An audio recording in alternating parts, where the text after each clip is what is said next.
What's up, everyone? Welcome to another episode of Processing Blue, where, yes, we process blue for you. I'm Alex Zietlow, a reporter for the Charlotte Observer who covers the Carolina Panthers. And today I'm joined by Scott Fowler, our indelible columnist and resident Carolina Panthers historian.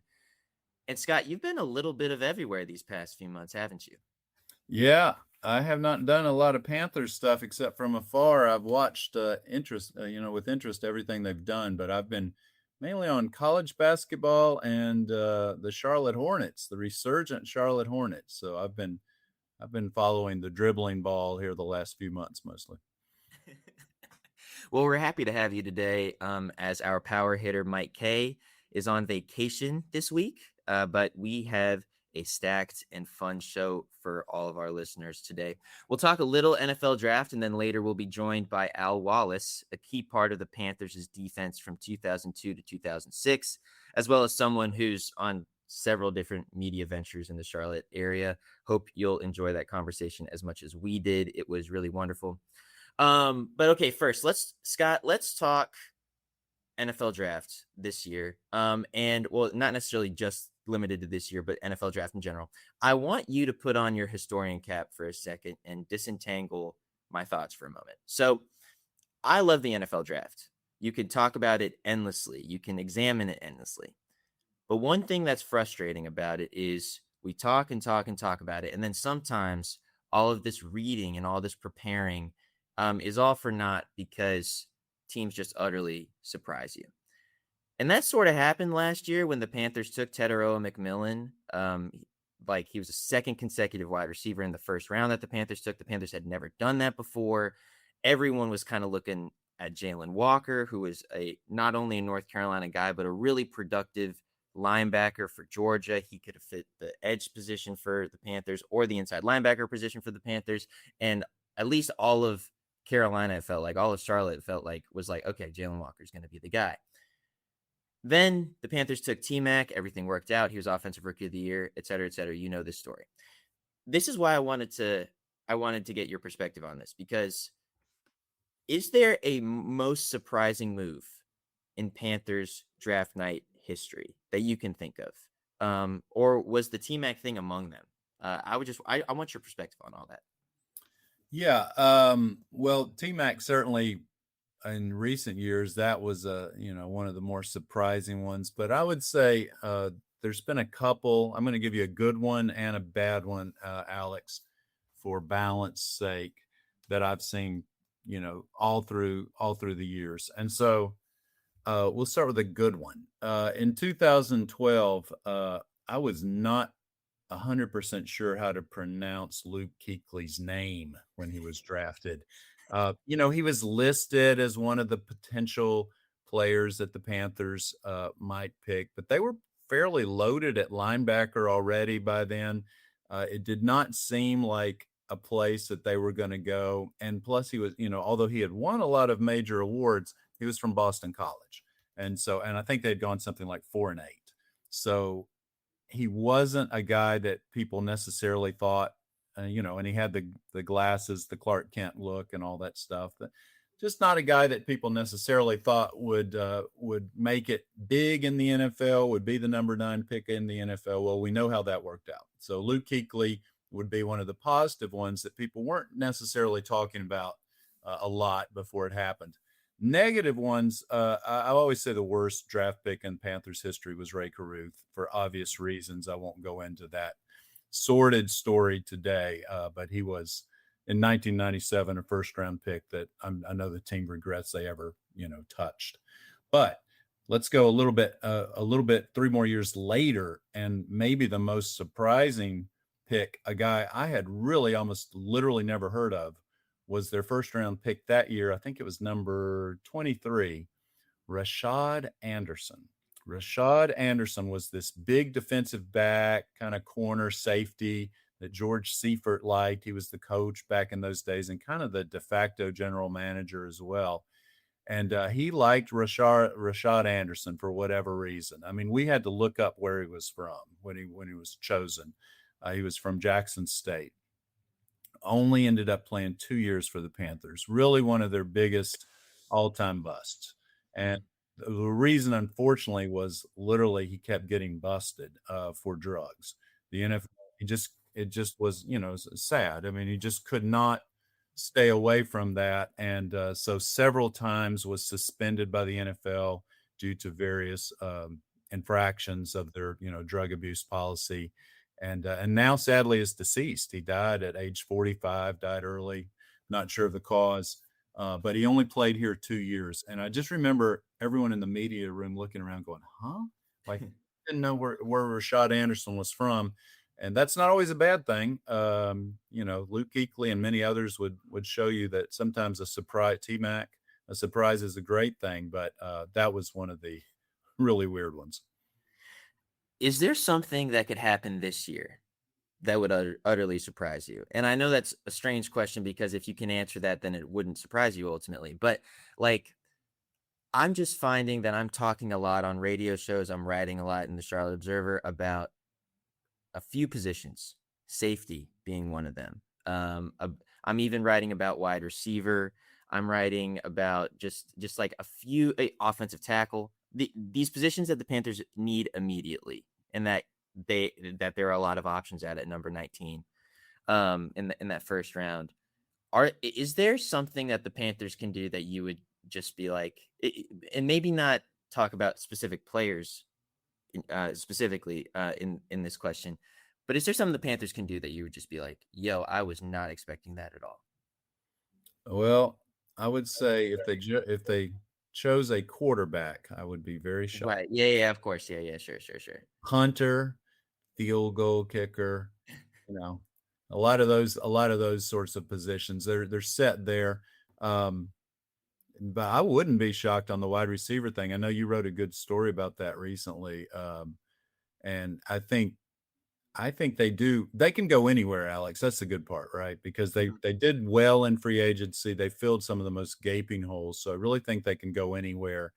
I'd like to see them pick somebody like Kenyon Sadiq at tight end. I feel like since Greg Olsen, they have never had that consistent threat. They've had some flashes from the Tommy Trembles of the world, but never had a guy who's, going to be an 800-yard guy or something going down the seam all the time. I think that would be very helpful. Or maybe I tell you what, I'd never think you can have too many offensive linemen. I kind of think that's where they'll ultimately end up.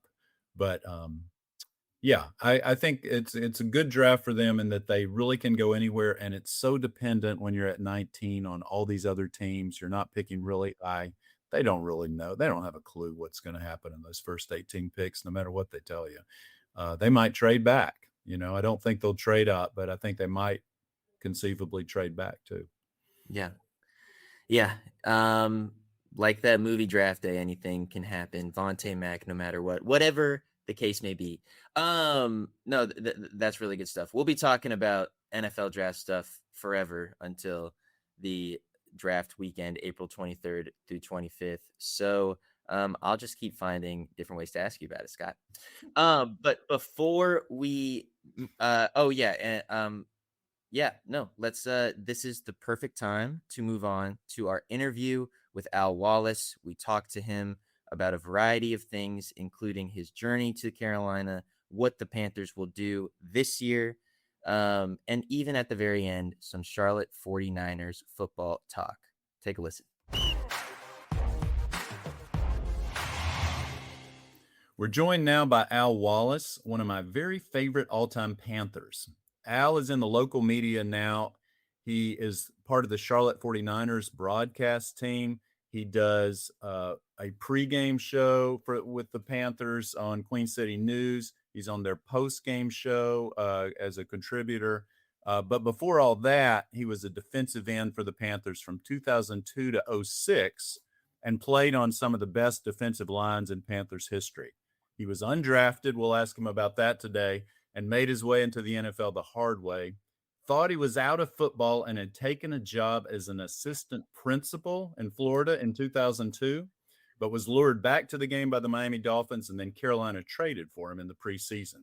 He played here 5 years. He had 17 sacks in those 5 years. Let me tell you, the Panthers would love to have somebody who's going to give them 17 sacks these days.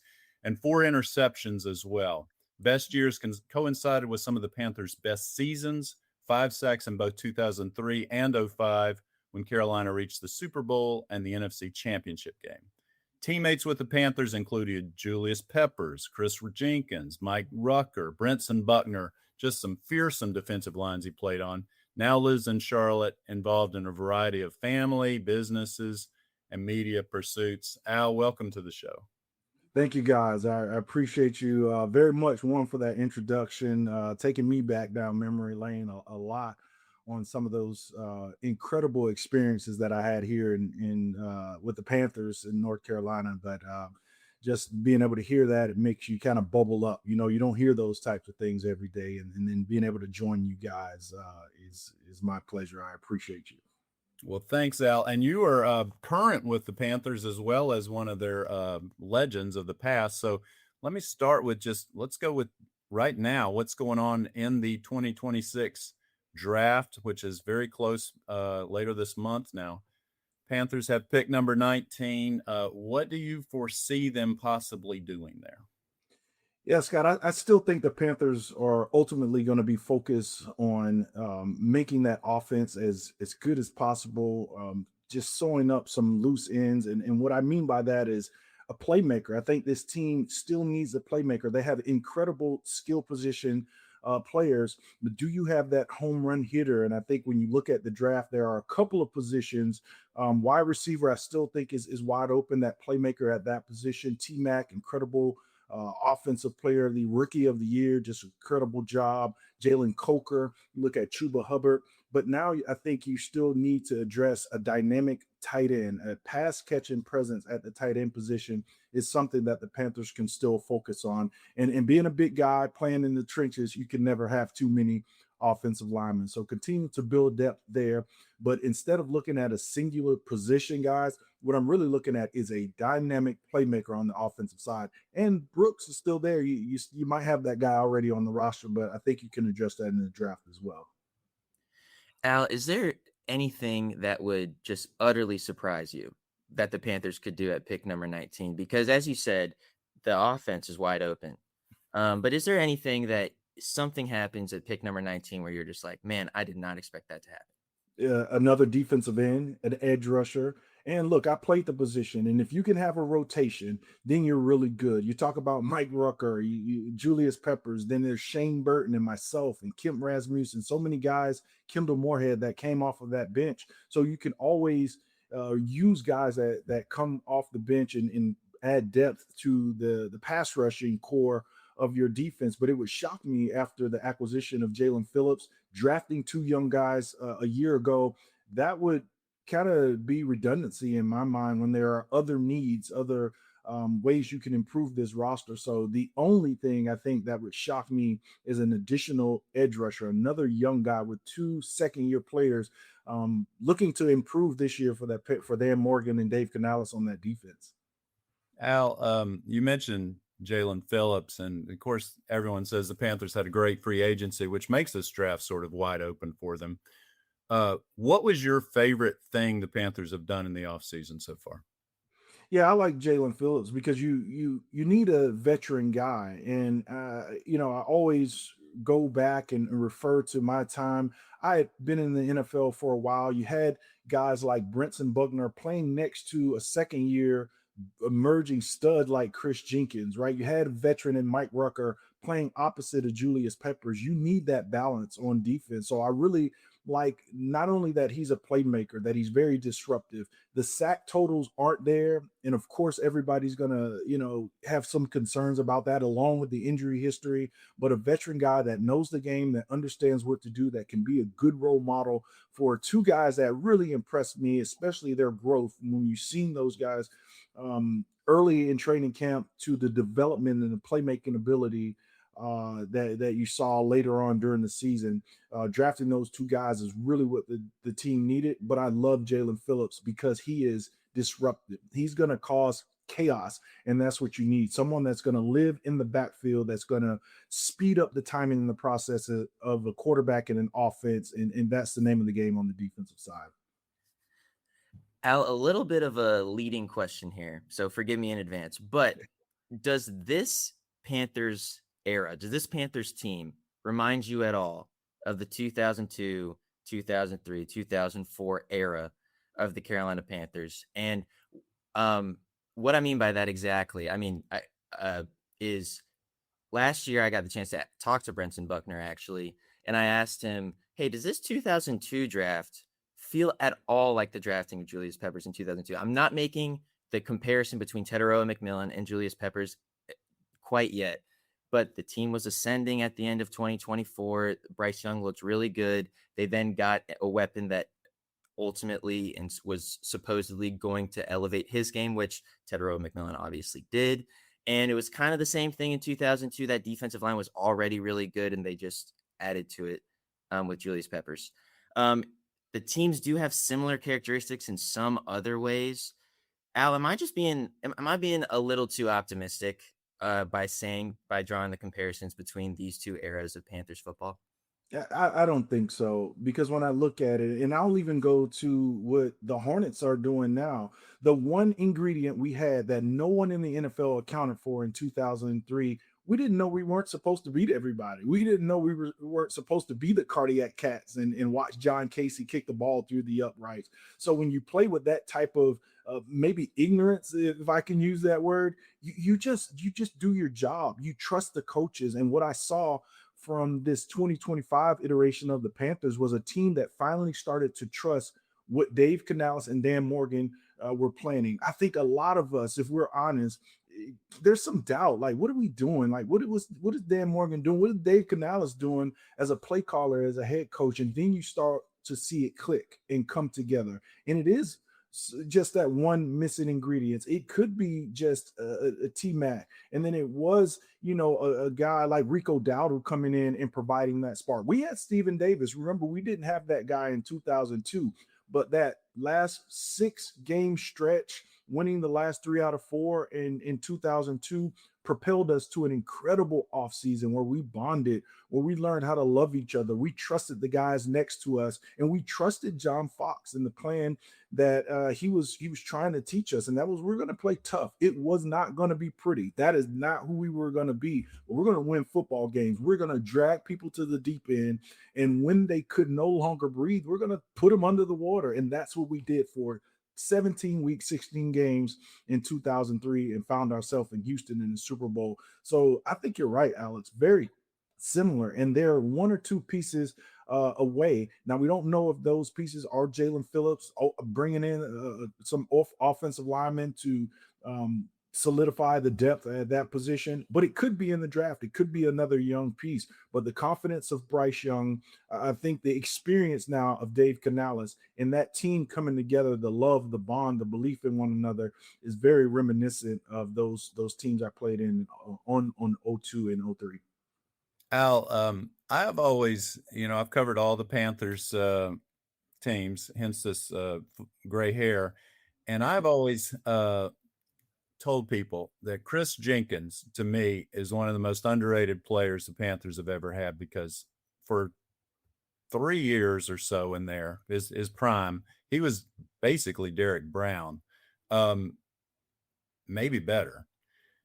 I wondered if you could tell a little bit about Chris Jenkins, and then also, and Pep as well, because I always love to hear a good Julius Peppers story. I mean, was Chris Jenkins sometimes a better player than Julius Peppers, or am I just remembering that wrong? I think Chris Jenkins was, at the time those two guys were on the field together, he was the more dominant player. He was just simply more dominant at his position as an interior defensive lineman than a 20-year-old and a 21-year-old Julius Peppers, who was still learning what it meant to be a pro. He was trying to absorb things from myself and Buckner and Mike Rucker. He's trying to learn the position. What he was the most talented athlete maybe in the NFL at that time, size, weight, athletic ability. But Chris Jenkins was just a hard pill to swallow for every offensive lineman. I tell the story all the time. John Fox, that side of the ball, they literally had to tell him, allow us to let us run this play. Don't blow it up, because when he wanted to, he could not be blocked. Jeff Mitchell, Kevin Donnelly, Stussy, and those guys, they understood when Chris Jenkins wanted to, he could just wreck the entire practice. And he took that to Sundays. This was a guy 6'5". I'll be nice here, guys. 350 pounds. I'm just being That fair. is nice. Yeah. But this guy was incredible. That size, that speed. But we never got tired.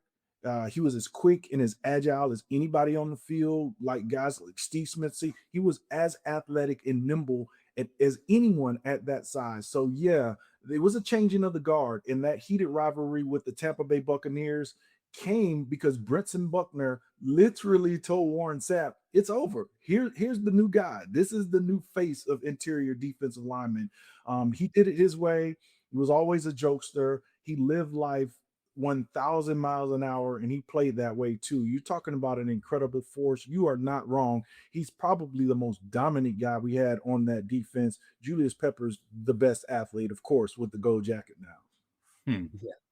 Man, those are great stories. I wanted to ask about your great story specifically, but even before you got to Carolina, Scott mentioned in his introduction of you that you were an assistant principal at one point. You were also a wide receiver in high school. Is that correct? That is correct. Is there a way to concisely sum up your story leading up to the Panthers, or is that just not possible? I mean, I'd likely have to write a book at some point, Alex, to be honest with you. But it was just a journey, and I think I'm. You want to, of course, talk about these things with some humility, but it was just a guy who refused to take no, a guy that wanted to realize the dream of playing in the NFL, and everything I did. Just went with that. I was a receiver in high school, started off at running back, continued to grow.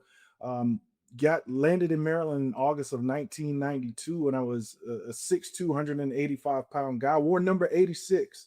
And quickly, once I saw the level of athletes and the talent at that position, I knew I was going to have to do something else. Didn't know if that was going to be tight end, but just had one day in practice where we just, offensive guys, swapped sides of the ball just for fun. And I was an outside linebacker. They put me there. I pass rush. They saw something. So when the upperclassmen came in a day later, hey, can you do this again, Al? The thing you did yesterday when we were just, messing around. And I did. And they brought better and better offensive linemen in the fold. And I blew past them. And I used my speed, slammed on the brakes, underneath move, spin move. Of course, I'm still only about 200 pounds at this time. I go in the locker room. I'm not in the wide receiver section anymore. I'm now in the outside linebacker section. I go from 86 to 56. Told I was redshirted 3 days after arriving. Remember, there's no transfer portal. There's none of that stuff. So I have to stick it out. I live in the weight room. I go home for Christmas break, and I had grown 3 inches. I'm now 6'5" and about 245 pounds. And I would go to the weight room every opportunity on my way to classes every day, get a workout in, and do the required things. I just was always driven, and that transferred into my journey in the NFL. Undrafted, Tom Coughlin, Jacksonville Jaguars. I learned how to work. There's one thing you were going to do with Tom Coughlin is work your tail off, and I did that. It wasn't always an easy journey. Got injured along the way in Chicago and some other stops. Broken ankle with Andy Reid, and found myself back at home working in West Palm Beach, Florida, at Palm Beach Lakes High School as an assistant principal. Thought my dream was over. Got a futures deal with the Dolphins. Traded a week before training camp. Landed in Spartanburg, North Carolina. 15-hour drive, and what a dream, what a ride. And it just takes me to a plane ride home after a Super Bowl loss. Marty Herney, John Fox, we want you to be a Panther. Could have gone somewhere else, but my loyalty, the opportunity they gave me is why I'm sitting here still in Charlotte. Just an incredible, incredible journey. If I could sum that up right there in about 3 minutes. No, That's good. That was so wonderful. And also, it's just crazy to me to think that just a fun drill at practice ultimately enabled your entire career. I'm sure that, like, over the years, the story has been polished and, like, obviously, but, like, that's probably the moment that everything changed. It's crazy to think about. Yeah, life certainly changed. I remember immediately going back to the dorm, to the phone in my, getting out the calling card back in the day and calling my dad and like, you guys got to come get me. Remember, I'm from South Florida.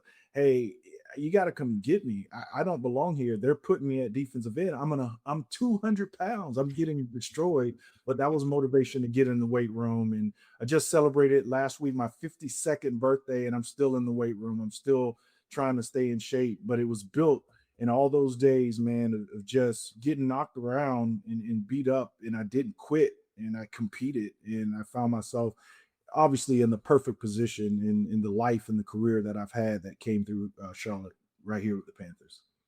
Al, last thing from me, but I just wondered, as you mentioned briefly there, you were undrafted. Obviously, that was a mistake. You ended up having a long career in the NFL. Happens to a lot of guys. Jake Delhomme was undrafted, many other players undrafted who had big time careers. But when draft day rolls around every year, what's your feelings about it? Do you have mixed blessings about it? Or you still sort of hold a grudge like, well, they didn't draft me and look how that turned out. So obviously people miss all the time. Or, I mean, what's kind of your uh, personal feeling about drafts? I think the draft is incredible. No invite to the combine. I aced my pro day, but I'm gonna just go kind of against you a little bit. I think I was appropriately drafted or not, because what I was considered at that time in 1997, the word was a tweener. Now they're called edge, right? Edge can be 235 all the way to 270. But at 255, when I came out of Maryland, I had a 37-inch vertical. I ran the 240s at 455 and 457. Broad Yeah. jump 10-7, like 28, 30 times on the bench press. Those numbers would have garnered me a first round draft score, I think, in today's game.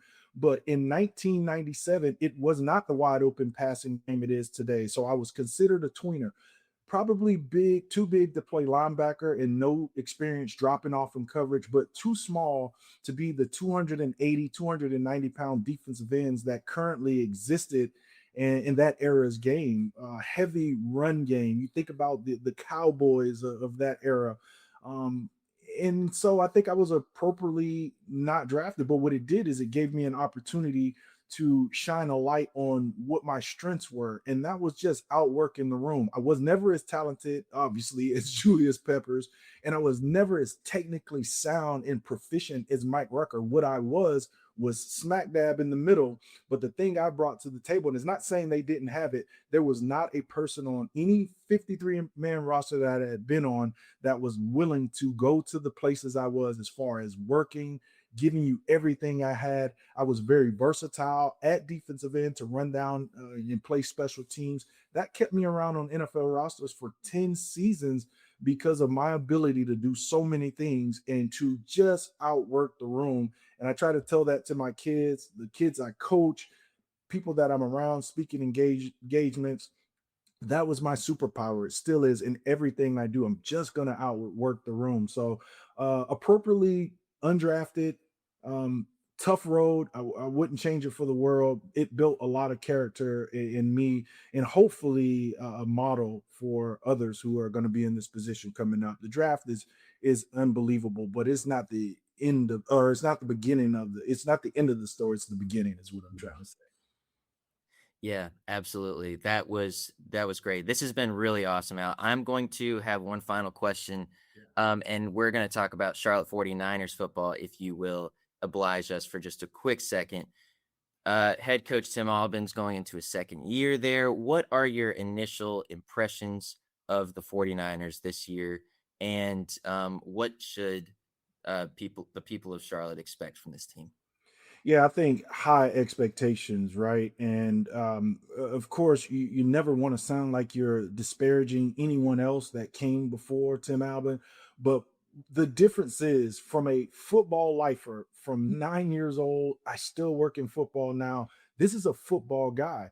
Will Healy was an incredible college football coach, and he brought the energy. He brought so much attention to that program. But what was missing was the execution of the football portion. So now you go to the next iteration, which was Biff Poggi, right? And you get a guy who's a CEO. I'm going to hire all these incredible minds. I'm going to be able to go and bring all these kids here through the transfer portal, but it was never a team. There's no cohesiveness in that program. And now what you've seen, even in literally the worst football season since I've been part of the Charlotte 49ers, was a guy that came in. He understands football. The coaches shows that we did every week with myself and Matt Swear, he knows football. We talk football on the show because that's who he is. That's how he started. That's what he's been doing for 3 decades or so of his life. So what I think, Tim gives this football team is an opportunity to go out there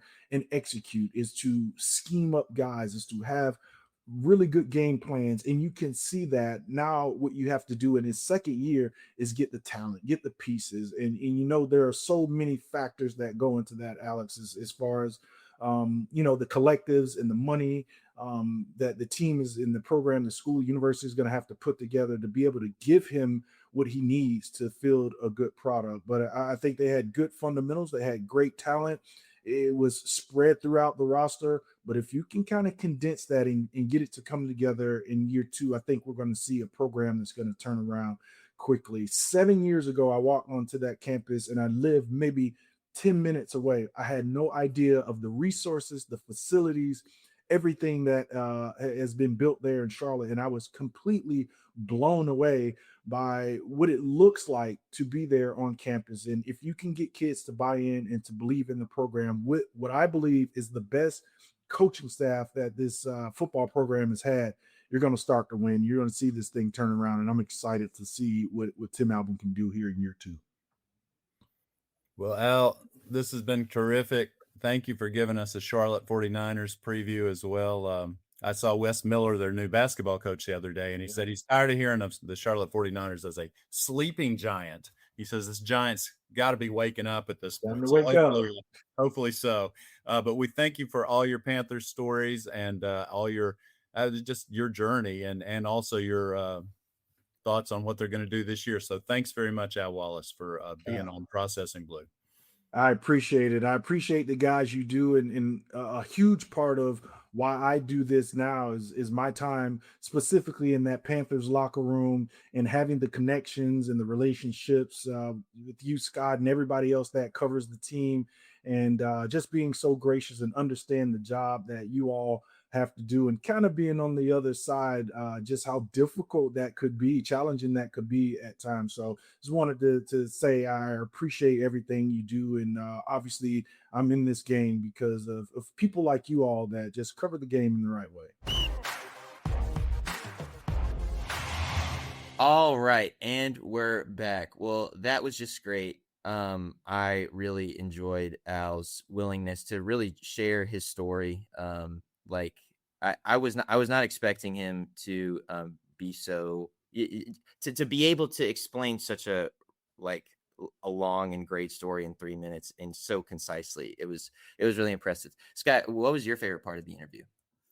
Well, Al has always been to me one of the real underrated Panthers. I mean, he was a career backup here, but that really undersells what he did. I mean, he had a couple of 5-sack years. He was a really good player on some very good teams. But I guess I enjoy, the fact that he was an assistant principal in Florida and somehow resurrected his career at the, kind of at the last shot sort of thing.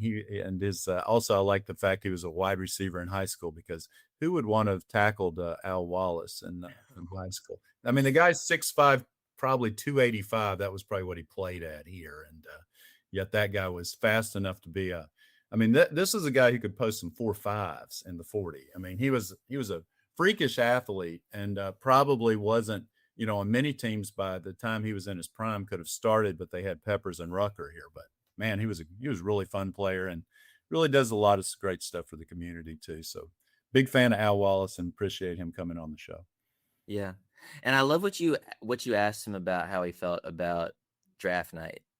Because we make it such a big deal in NFL media across the country and all these things about NFL draft night, but so many important players go undrafted. So yep, that was really great. Okay, Scott, if you can entertain me for one more segment and we'll get you out of here, that would be great. I was thinking that we could grade Dan Morgan's first two drafts as the general manager of the Carolina Panthers. Obviously, he took over the general manager spot in 2024. He is about to enter his third NFL draft, and and I was just looking at these picks, and I was just like, man, like these are two pretty consequential drafts for the Panthers, and I think for beyond just 2026 as well. So I was hoping that we could grade them. I am going to list all the draft picks, and then we're going to give our grades at the end. Does that sound cool? Sure. Okay. In 2024, the Panthers selected Xavier Legette. They went up and got him in the first round. They didn't initially have a first round pick. They went up and got Xavier Legette in the first round to secure that fifth-year option. Then they went and got Jonathan Brooks, Trevin Wallace, Jatavian Sanders, Shaw Smith-Wade, Jaden Crumedy, and Michael Barrett in the seventh round, though Dan Morgan then traded Michael Barrett for Mike Jackson, who is now an important part of the Panthers' secondary. Also on that first draft in 2024, he added a 2025 second round pick from the drafts that draft night. So it was a really consequential night for the Panthers in 2024. And then in 2025, you guys all remember it, Tedero McMillan in the first round, Nick Scorton in the second. Then it was Princely Umanmielen, Trevor Etienne, Lathan Ransom, Cam Jackson, Mitchell Evans, and then Jimmy Horn. Scott, when you put all this in front of you, what grade would you give Dan Morgan? Well, I'll give him two, one for 2024 and one for 2025. For 2025, I think that was exceptional. I mean, that's pretty obvious with T-Mac's year, but also, I mean, you got to hit on some mid and low round people for a draft to be really good. I think Mitchell Evans is pretty good. Jimmy Horn, has flashed a little bit. Princely and Scorton, I think, will be contributors this year. A lot of players really contributing on that team, and you've got one guy who's the headliner in T-Mac. So I give that one an A-. Not perfect, not the best draft ever, which would have been when they got Dan Morgan, Steve Smith, and Chris Jenkins in the same year, 3 Pro Bowlers in 2001. That's an A+. This I would give an A-. 2024, Alex, I'm not too fond of that one, really. Mm-hmm. I would probably give that a C right now, given Legette's sort of on and off performance so far. I think Trevin Wallace has been a good player for them. Jonathan Brooks, has barely been on the field. I'm sorry for him. I'm sorry he's been hurt, but they really need, for a second round pick, you really need to get something out of that. And unfortunately, circumstances have not allowed that to happen. So I guess that's what I go. C on 2024 and A- on 2025. How about yourself? Are you gonna average out the two grades for a letter grade? Oh yeah, I guess I would average to a B+, probably. Okay. Maybe just a straight B, actually. Okay, a B+. Okay, that's fair. Yeah. I'm gonna go A- for when you compare both of them, or when you combine both of them. I thought 2025 was largely a home run. Nick Scorton is probably going to start next year.